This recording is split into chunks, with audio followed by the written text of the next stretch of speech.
Hi, Owen here from DFG Property, talking to you about buying property off the plan. Now, whether that's for residential owner-occupier purposes or for investment purposes, there's quite a few things that you need to look out for before making a decision. So a few of those is, well, number one is looking at how far off the plan you're going to be able to buy. Because that's quite important from the point of view of what can happen between now and settlement of those properties. And a lot can happen, whether it's 6, 12, 18 or 24 months, or even in some instances even longer than 2 years off the plan. A lot can change in that time, so the shorter the period to the time of settlement is the better, because you might be able to predict where the market will be in 3 to 6 months. 12 months, okay, but any longer than that, then you're really looking at some risks. And if you're looking at borrowing a high percentage of your purchase price, then that can really put you in some danger periods there for risks that when it comes time to settlement.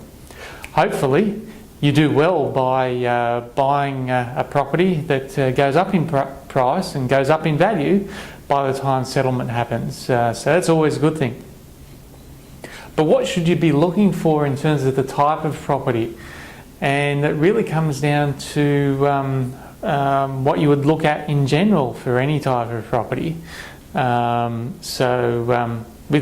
an off-the-plan property, more often than not, it's a block of units or a townhouse development that you might be looking at. And sometimes a house and land package, but with your units and your townhouses especially, it's good to be looking for a small block if possible. That would also guarantee that it should be a shorter time frame to settlement as well with your smaller block. But your smaller block means that hopefully there's less things that will cost the strata money, such as pools, tennis courts, lifts, gyms, those sorts of things.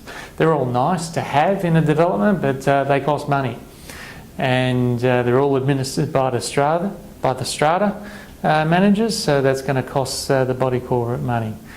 So get a small development if possible, and that way you're going to have a shorter time frame to settlement, as well as having a better chance of having less strata fees. But what else do we need to consider? Well, for your house and land packages, when you're looking at your house and land, you need to look at, quite often the land might not be registered yet, so everything's off the plan as it states.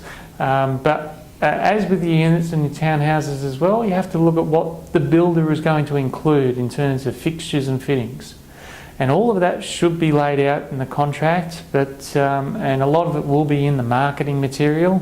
So that's where you need a good property conveyancer or solicitor who can make sure that what you've been told is in the contract. So that by the time settlement comes around, then there's nothing that you thought was going to be there in terms of the quality of appliances and the finishes and finishing and furnishings and so on. So they're the probably other things that you need to look out for. So apart from that, they're the major things. There's lots of little things that you need to keep an eye out for, probably too many to mention right here. But other than that, you should always get good advice. Seek someone who you can speak to ask the questions of whether this property is a good one.